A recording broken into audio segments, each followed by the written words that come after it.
Mchezo wako unashindwa kuelewa kitu kimoja tu. Yaani hapa tutabishana leo kesho. Unajua wewe ninakwambia hivi. Sababu gani nakwambia masuala ya story. Sawa. Hebu tuashumu kama kuna hiyo moja ambayo niliangalia juzi. Yaani mwenyewe ninakwambia hapa nilipo.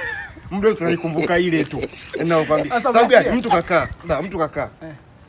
Ni baba na mtoto. Baba na mtoto. Sasa hizo zinakuwa ndefu sana. Yaani baba na mtoto. Unajui kama unajua kufanya nini mwisho wa siku unakuta kwamba yaani mtoto kakubali kalizia ni anamdhibiti mzee. Wewe nilichogundua wewe hapo unapenda drama. Yaani zile kama za Korea kule fulani. Achana na hizo. Wewe unazungumzia vipi za chap chap. Yaani jikoni. Yaani baba jikoni. Kipigo. Story hivi ujue kwa nini nazungumzia story? Nazungumzia story kwa sababu gani? Yaani kwanza zile za story hususani asilimia nyingi. Unaweza kukuta kabisa ni mtu kitu unakiona kabisa live kwa sababu ni ukutegemea na ukwambia. Bora. Pembe njoo. Sasa njoo. Yaani njoo. Yaani Pembe wewe ndio unakuwa mtatizo wetu leo. Kwema tunamshukuru Mungu. Salama.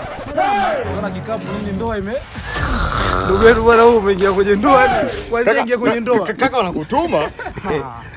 Kwa hapo unaingia wapi hapa? Sasa kibenteni. Mchanganyo. Yaani mpaka unaanza Pembe wewe kwenda sokoni. Umesikia? Ndio kwenye point na kama kwa ana hasira kinoma. Nianze mimi au uanze? Sasa hivi anza wewe. Nianze mimi si ndio? Wewe anza, yani nipo huru. Umesikia bwana, shida yetu hapa moja. Mimi napenda za chap chap. Yaani mimi hapo umesikia shida yangu subiri. Eti wewe kati ya za chap chap. Ni kichekesho. Yaani zile unajua chap chap yani baba na mtoto kipigo na zile za haraka. Zipi tampa. Hivi umeelewa? Mimi nazungumzia mimi nini? Yaani nazungumzia ni story tu. Yaani kitu ambacho nataka mimi za story. Kwamba kama pa kinashangaa ni kipigo. Hapo umempata. Sio umenielewa hapo? Aha. Nimeshaelewa. Kuna kitaka. Yaani mshiriki wa simu yangu mimi ninazo. Zipo. Tena nyingi za chap chap. Sasa nilikwambia. Sasa hizo hapo.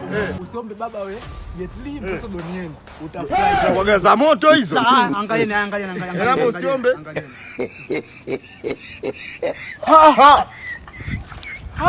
Mama yangu wewe. Kaka unajua nilikuwa namheshimu huyu.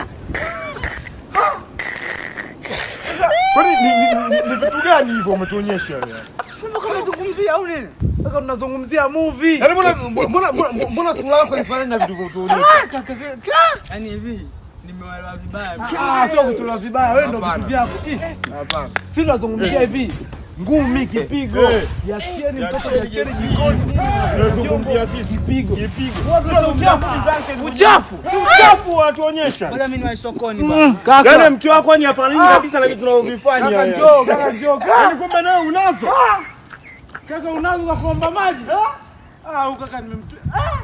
Sisi tunakuheshimu shehe. Sameni. Shehe. Sameni. Hilo na kumtangaza. Hii hapa wewe mimi namtangaza. Mimi namtangaza. Kaka umejira. Mimi namtangaza.